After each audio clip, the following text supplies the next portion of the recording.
More news, rumors and opinions Wednesday p.m. the 12th of June 2024. Listen to the full version on the official dinarreport.com website and become our supporter on Patreon. KTFA, Claire, Saudi Arabia's petrodollar exit, a global finance paradigm shift.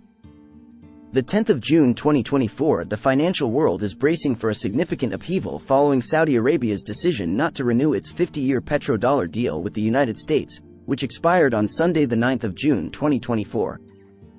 The lapsed security agreement, signed by the United States and Saudi Arabia on the 8th of June 1974, establishes two joint commissions. One on economic cooperation and the other on Saudi Arabia's military needs, and was said to have heralded an era of increasingly close cooperation between the two countries. American officials at the time expressed optimism that the deal would motivate Saudi Arabia to ramp up its oil production.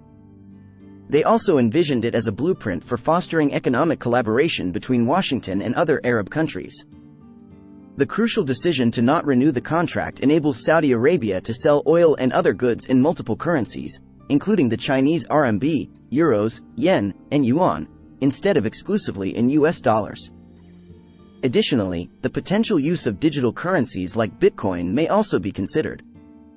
This latest development signifies a major shift away from the petrodollar system established in 1972, when the US decoupled its currency from gold, and is anticipated to hasten the global shift away from the US dollar. Cross-border CBDC transactions. In a more recent move, Saudi Arabia has announced its involvement in Project M-Bridge, a project which explores a multi-central bank digital currency, CBDC, platform shared among participating central banks and commercial banks. It is built on distributed ledger technology, DLT, to enable instant cross-border payment settlements and foreign exchange transactions. The project has more than 26 observing members, including the South African Reserve Bank, which was greenlighted as a member this month. The better-known observing members of M-Bridge are those of the Bank of Israel, Bank of Namibia, Bank of France, Central Bank of Bahrain, Central Bank of Egypt, Central Bank of Jordan, European Central Bank, the International Monetary Fund, the Federal Reserve Bank of New York, the Reserve Bank of Australia, and the World Bank. In tandem, the Project Steering Committee has created a bespoke governance and legal framework, including a rulebook, tailored to match the platform's unique decentralized nature. Evolution of Project M-Bridge. Project M-Bridge is the result of extensive collaboration starting in 2021 between the BIS Innovation Hub, the Bank of Thailand, the Central Bank of the United Arab Emirates, the Digital Currency Institute of the People's Bank of China, and the Hong Kong Monetary Authority. In 2022, a pilot with real-value transactions was conducted. Since then, the M-Bridge project team has been exploring whether the prototype platform could evolve to become a minimum viable product, MVP, a stage now reached.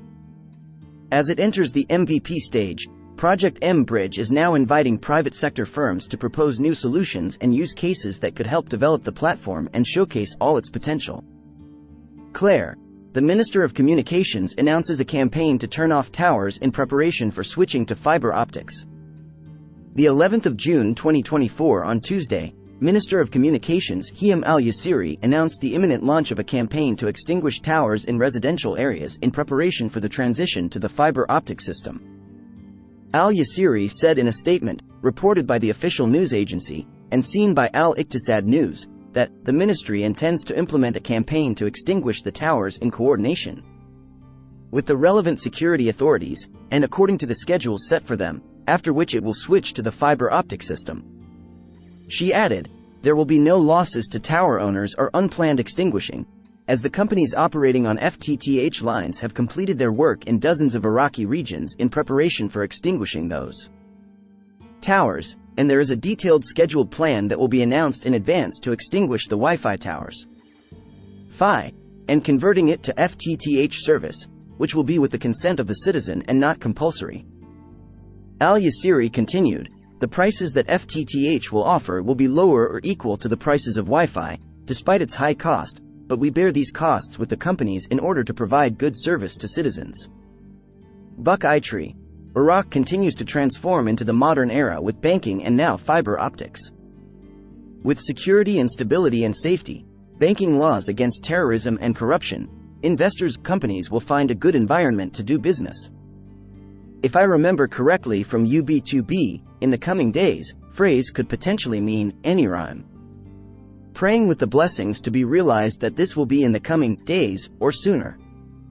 Big plans for an improved Iraq and for ministries.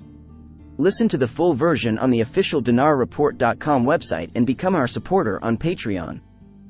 Source: Dinar Recaps.